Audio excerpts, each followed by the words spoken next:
Daisy, the diesel rail car's work in the countryside, was full of surprises.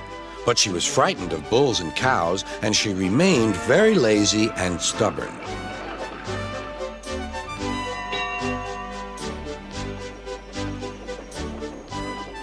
One day, Toby brought Henrietta to the station where Percy was grumpily shunting. "Hello, Percy. I see Daisy's left the milk behind again." "I'll have to make a special journey with it, I suppose." "Anyone would think I'd nothing to do," grumbled Percy. "Tell you what," replied Toby, "I'll take the milk, you fetch my freight cars." The drivers and station master agreed.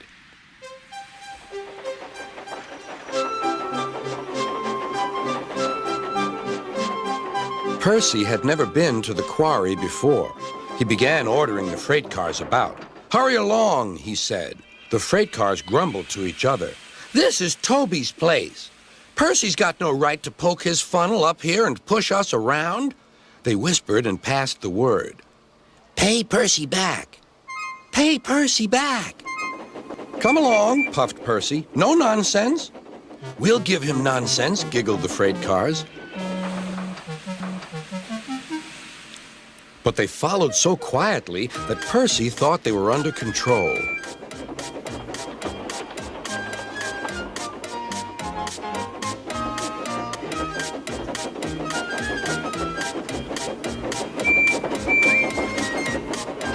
Suddenly, they saw a notice ahead. "All trains stop to pin down brakes."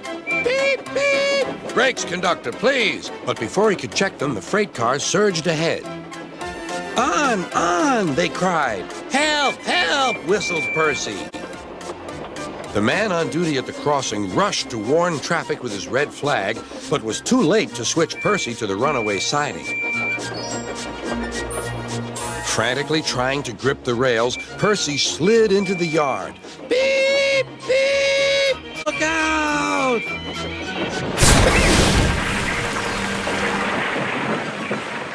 The brake van was in smithereens. Percy's driver and fireman had jumped clear, but Percy was stranded. Next day, Sir Topham Hatt arrived. Toby and Daisy had helped to clear the wreckage, but Percy remained on his perch of freight cars. "We must now try," said Sir Topham Hatt, "to run the branch line with Toby and a diesel. You have put us in an awkward predicament, Percy." "I am sorry, sir." "You must stay there till we are ready," continued Sir Topham Hatt. "And you really must be more careful with freight cars."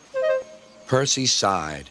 The freight cars groaned beneath his wheels. He quite understood about awkward predicaments. Sir Topham Hatt spoke severely to Daisy, too. "My engines work hard. I send lazy engines away." Daisy was ashamed. "However, Toby says you worked hard after Percy's accident. So you shall have another chance." "Thank you, sir," said Daisy. "I will work hard. Toby says he'll help me." "Excellent. What Toby doesn't know about branch line problems isn't worth knowing. Our Toby's an experienced engine."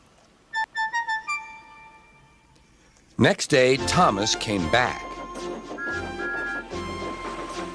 And Percy was sent to be mended.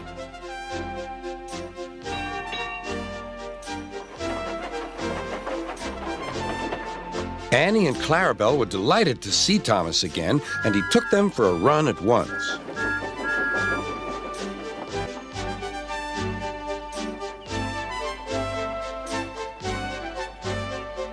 All are now friends, and Toby has taught Daisy a great deal.